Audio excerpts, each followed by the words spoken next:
Je m'appelle Héloïse. Je m'appelle Héloïse.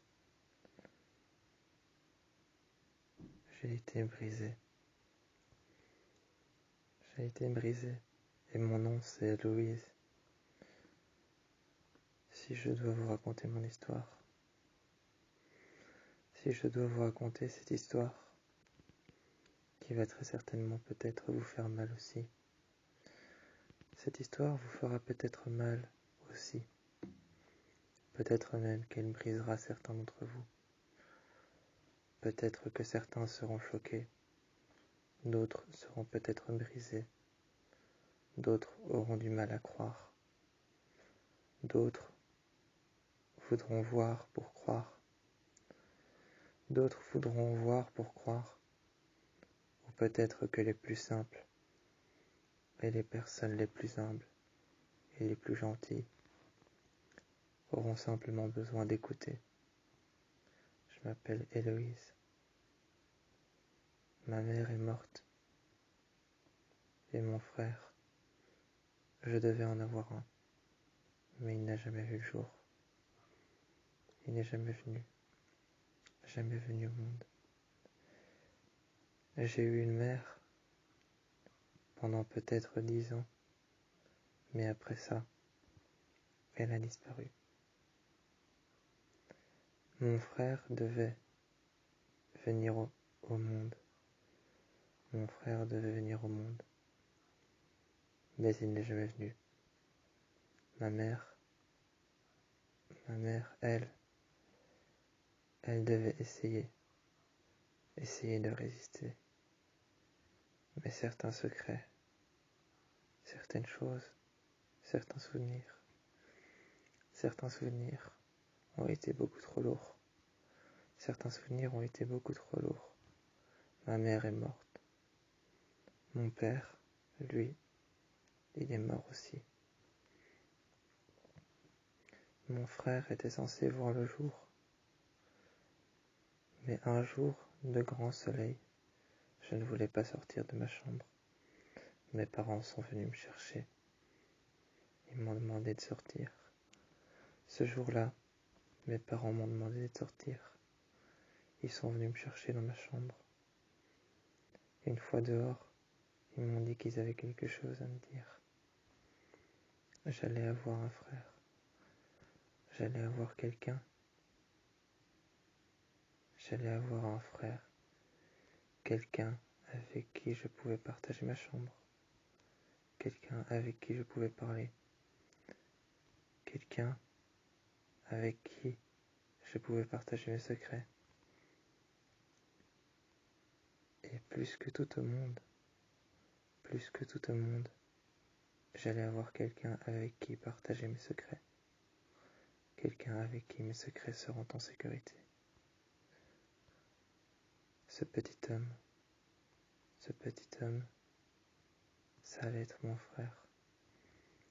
Le jour où j'ai été voir mon frère à l'hôpital, quand il était encore dans le ventre de ma mère,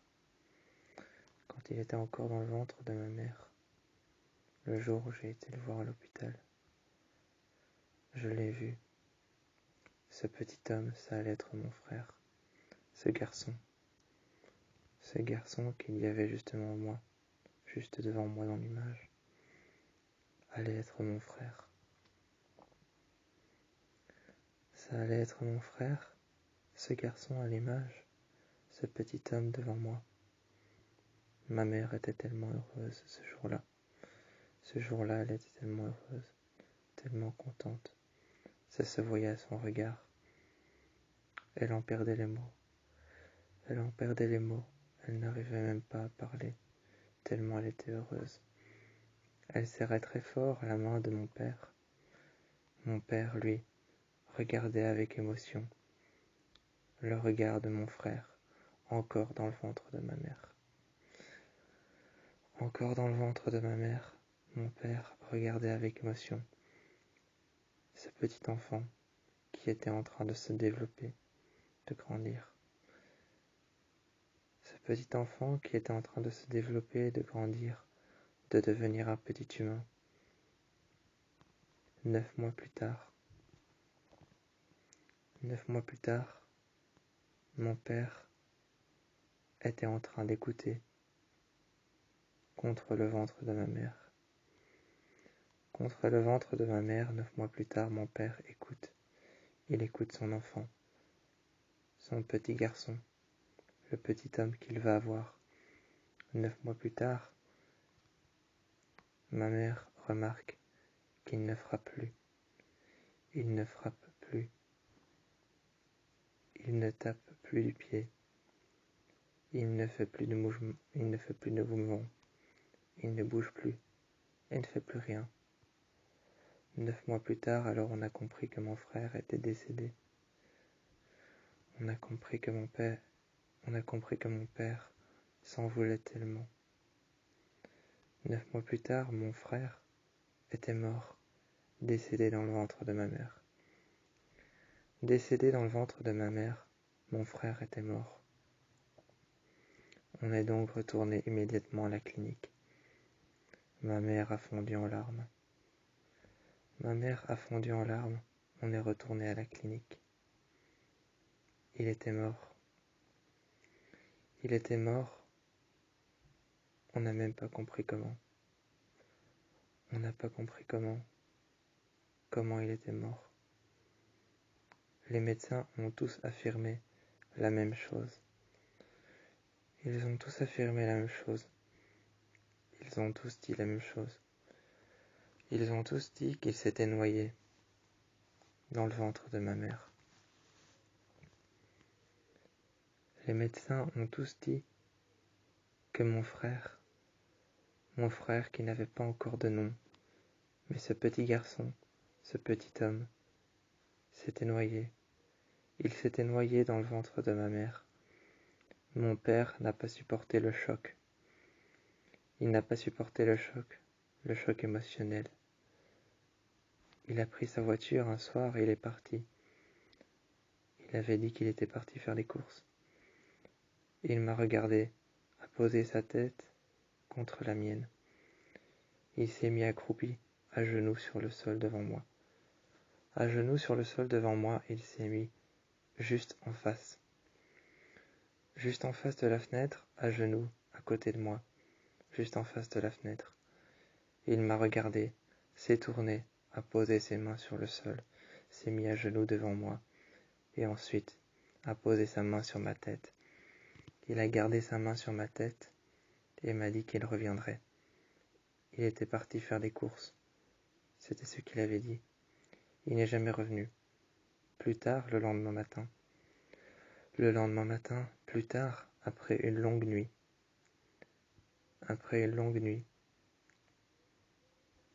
de quelques heures, car je n'ai pas pu fermer l'œil. Je n'ai pas pu fermer l'œil, je n'ai pas pu m'endormir, je n'ai pas pu trouver la bonne position. Je n'arrêtais pas de penser à ma mère. Ma mère pleurait dans la salle à côté. Dans la salle à côté, dans la chambre à côté, ma mère pleurait. Dans la salle à côté, qui était un salon dans lequel il y avait juste une chaise. Il y avait un lustre au-dessus. Au-dessus, il y avait un lustre dans cette salle. Autour de nous, tout était rose. C'était une salle bizarre. Je n'allais jamais là. Je n'allais jamais là. Je n'y allais jamais. C'était une salle bizarre, un endroit spécial, où seulement ma mère y allait. Les murs étaient de couleur rose. Les murs étaient de couleur rose, et le mur à la fenêtre de couleur rose pâle. Le mur à la fenêtre était de couleur rose pâle à cause du soleil qui rentrait par la fenêtre, par le mur de la fenêtre, qui éclairait le rose, et qui, à force de rentrer par cette fenêtre, à force de rentrer par ces trois fenêtres et par le pavillon devant, à force d'éclairer les fenêtres aux murs roses, à force d'éclairer les fenêtres aux murs roses, les murs sont devenus rose pâle, presque blancs. Pendant des années, ma mère n'est jamais rentrée dans cette pièce bizarre. Ma mère n'est jamais rentrée pendant des années dans cette pièce bizarre. Jusqu'au jour où on a su qu'on avait perdu mon frère. Là, elle est retournée dans cette pièce bizarre. Elle s'est mise devant le pavillon. Elle a posé une chaise juste à côté des rideaux blancs. Elle est restée devant le pavillon. Elle est restée devant le pavillon des 3 fenêtres, devant le mur rose pâle qui était presque blanc. Et devant le mur rose pâle presque blanc, elle a laissé cette chaise en bois. Elle l'a laissée là, avec un coussin blanc. Avec un coussin blanc qu'elle avait mis contre la chaise, un coussin blanc qu'il y avait sur la chaise. Elle est restée là assise à côté des rideaux blancs, devant les 3 fenêtres.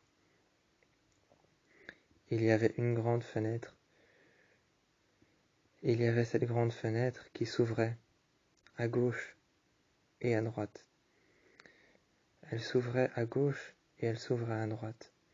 Cette grande fenêtre qu'on ouvrait souvent pour faire passer un courant d'air dans la maison et pour aérer. Pour aérer et pour faire passer un courant d'air dans la maison, on ouvrait souvent la fenêtre à gauche et la fenêtre à droite. Ensuite, les 2 autres petites fenêtres sur le côté, c'étaient des fenêtres en guillotine. C'étaient des fenêtres en guillotine qu'on ouvrait très rarement. Elles restaient tout le temps fermées. Ma mère s'est mise à gauche. Ma mère s'est mise à gauche et elle est restée là, à caresser son ventre, dans lequel mon frère était en train de mourir. Dans lequel mon frère était en train de mourir, elle est restée là à caresser son ventre, à pleurer toutes les larmes de son corps et à sûrement décimer de secrets. Elle décimait de secrets. Et ces secrets qu'elle décimait, qu'elle était en train de faire disparaître, ou alors certains secrets qu'elle voulait brûler. Quand je me mettais à côté d'elle,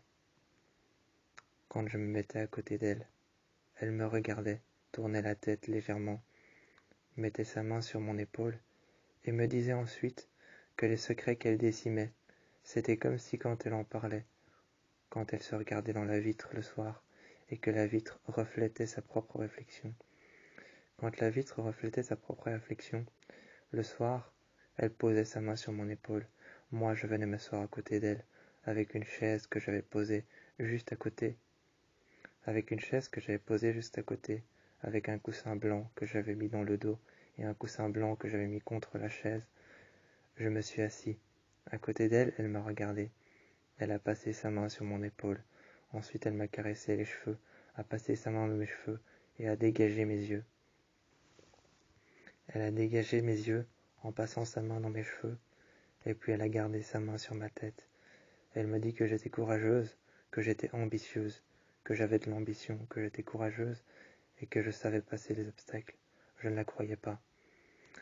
Je lui disais que je ne savais pas passer les obstacles, que certains obstacles étaient beaucoup trop durs pour moi. Elle m'a regardé et elle m'a dit non, au contraire, les obstacles pour toi ne sont pas durs. Pour moi, ils sont durs.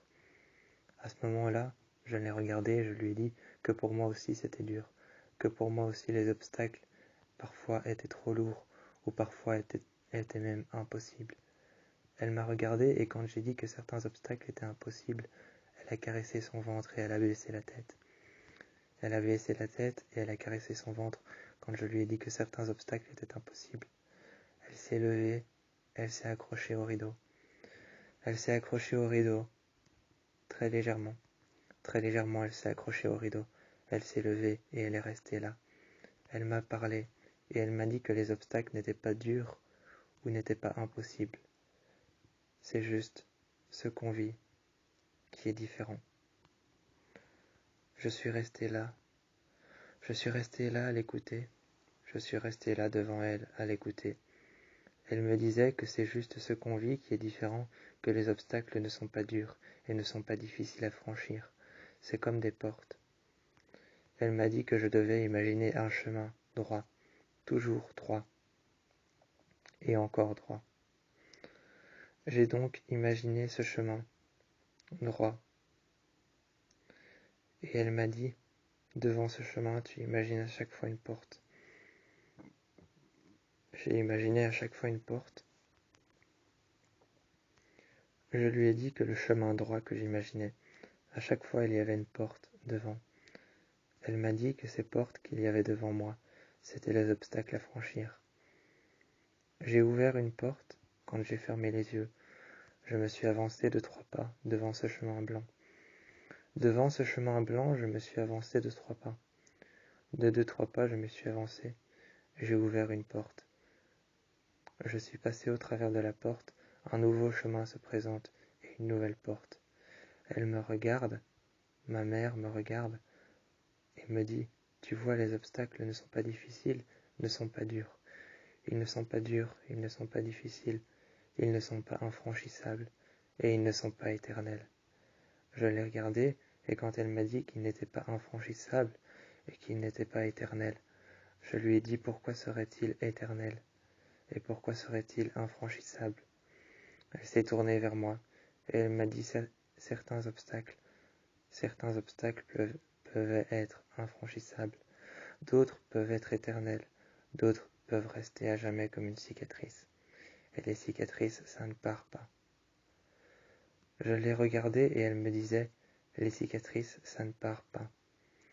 Les cicatrices, c'est comme un souvenir qui reste indélébile. » Elle m'a dit alors que ces souvenirs qui restent indélébiles, ces cicatrices, elle m'a dit qu'elle resterait là à tout jamais.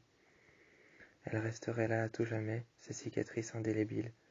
Et elle m'a dit aussi qu'elle serait éternelle. Je suis resté là et je l'ai écoutée. Je l'ai écoutée parler et elle me disait que certains obstacles étaient infranchissables et étaient éternels comme des cicatrices qui resteraient là tous les jours et que tous les jours on allait se lever, ouvrir les yeux et voir ces cicatrices sur notre corps qui ont marqué quelque chose, un passage, un moment, une heure, une minute, une seconde de nos vies qui ont été marquées par ces cicatrices. Je l'ai regardée et je lui ai dit, en regardant par la fenêtre. En regardant par la fenêtre, je l'ai regardée, je lui ai dit, si ces cicatrices sont quelque chose qu'on a franchi et quelque chose d'éternel, pourquoi est-ce qu'elles marqueraient à un moment, une minute? Elle m'a dit, les cicatrices sont éternelles, toutes, quelles qu'elles soient. Quelles qu'elles soient, toutes les cicatrices sont toutes éternelles. Elles marquent un moment, une heure, une minute de notre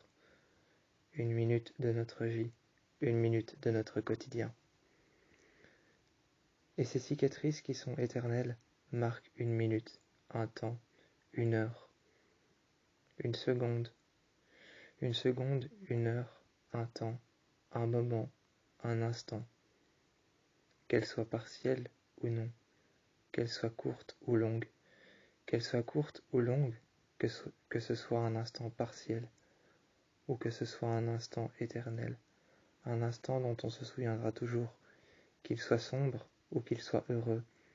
Les cicatrices marquent ce moment, restent éternelles sur notre corps, et chaque fois qu'on ouvre les yeux, on les voit.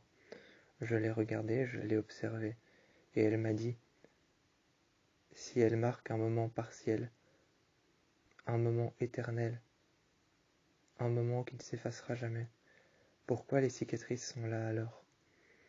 Elle m'a regardé, caressant son ventre avec sa main, posant la paume de sa main là où mon frère n'arrêtait pas de frapper, sauf qu'il n'est plus là.